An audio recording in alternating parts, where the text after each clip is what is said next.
So it doesn't matter how many trick things you put in a car. If it's not shiny with a great color, you're not going to get any attention. And we're here with Antonio Leandres from BASF. And what do you guys do? I'm going to start real general, just about color. I mean, today's car colors are unbelievable. Where does this come from? Well, it comes from a series of colors that we actually put it together every year. And of course, that is two ways we can do this. We can do colors for the OEMs, such as GM, Ford, and Chrysler. Like matching stock? Matching stock and so on. And of course, we go to more like would be like the crazy colors. When I say crazy colors, means any color that you can imagine, we can have it. Just to give an idea, we have more than 750,000 colors in our inventory. And of course, to make most of those crazy colors, we need special colorants, pigments, such as the ones we have here with the RM brand, that's called Carizzma.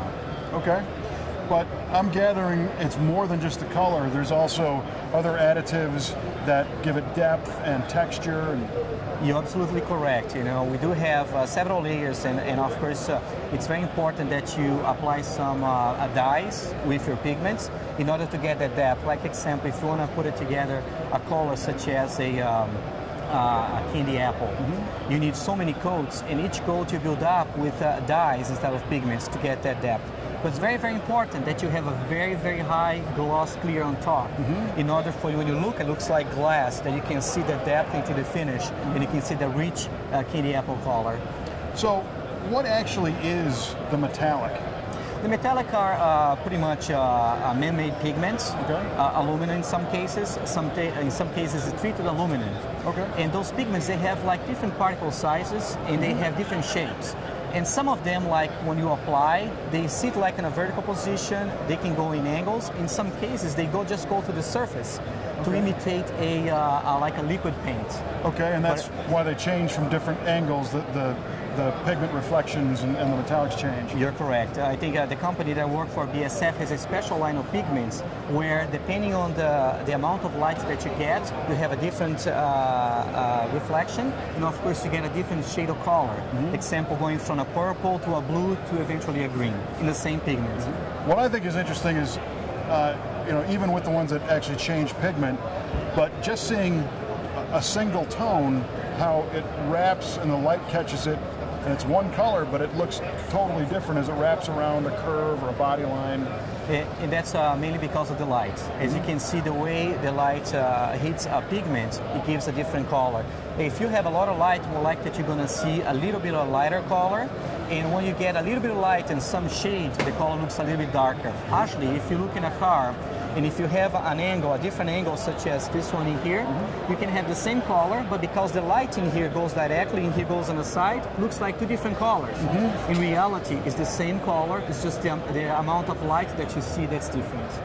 Okay, now, talking about the practicality of finishes, every year it seems like the federal regulations get tighter, the materials become different. I imagine it's a big challenge to make all these trick colors and surfaces and textures that are durable and that are affordable. Yes, it is, and actually there is a lot of technology behind. To give an idea, we have launched low VOC products for regulated areas in Europe 15 years ago. These products are actually water-based instead of solvent-based. The durability, pretty much today is the same. You don't have to worry about the durability. We have put a lot of efforts, not just in the pigmentation, but the resin and the additives that goes into the paint in order to make sure that the same durability we had in solvent that you can have with water today. Now, a lot of people here are just starting to get into the water-based paint, especially in the custom car area. And it's different, so there's some fear, you know, and people think water-based, meaning you hit it wet, it's going to run. You know, do me a favor and erase those fears for me. Oh, absolutely. The only thing that you really have to be concerned about when you do water is that ventilation. So people say, well, I'm going to change from solvent to water. What do I need to do differently? Ventilation, ventilation, ventilation, airflow. Because what happens when you work with water, water has to evaporate from the finish. If you have enough air flow, all the water just get carried out by the air. And people say, well, I'm in Florida, 100% humidity, 95 degrees Fahrenheit. How do I do this? You know, one thing, you have the heat. The only thing you need is air movement. The more air you move into your booth, the faster the water's going to come out, and the faster you're going to have your finish drying. But everything else, the same. Okay. Whereas a traditional solvent-based, it might be a catalyzed reaction that dries from the outside or the inside out. Now you need the airflow with the water-based to dry things in a more traditional manner. You're absolutely correct. I guess now we can actually use the word dry instead of hardened. You're absolutely correct. It's pretty much a physical drying. The water just is carrying out, and you have your base coat dry under. Excellent. So what are you guys doing here at the show? You're showing off new colors or different products? Oh, absolutely. We just launched in North America a new line of dye bases. It's called the Carizzma line, Waterborne.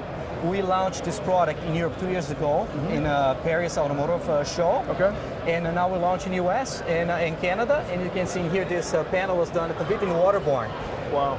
So it's very vivid. Very vivid. As you can see, a lot of these colors are built up from ground, and there's a lot of layers in there. If you want to get that depth, like I said, you have to use dyes, and when you use dyes, you can get this kind of depth. Especially you can see the reds, the greens, the orange, they just jump at you. Yeah, looks fantastic. Well, listen, Antonio, thank you for taking the time. We appreciate it. It was a pleasure, anytime. Excellent. Thank you.